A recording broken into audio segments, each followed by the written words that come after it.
Hello! Ngayon naman ay ipapasyal ko kayo sa Dubai Parks and Resorts. Ang sabi nila, this is the most Instagrammable location in Dubai.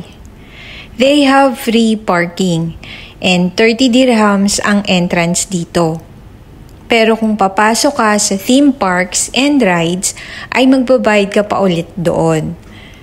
Pero kung tipid lang ang budget, yung pwede mong ikutin sa 30 dirhams ay sulit na sulit ka na.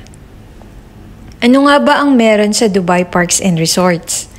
Meron ditong 3 theme parks, 1 water park, 1 indoor play world, at 3 hotels. Marami ditong rides, restaurants, and shops. So kung mahilig kang kumain, marami ka ditong mapagpipiliang kainan, at kung mahilig ka sa souvenirs, meron ka din ditong mapipilhan. Matatagpuan nyo dito ang Legoland, kung saan mag-e-enjoy ang mga kids and families. Nandito din ang Motion Gate Dubai, kung saan marami silang rides and shows. At ang famous na 5-star hotel, Lapita Hotel.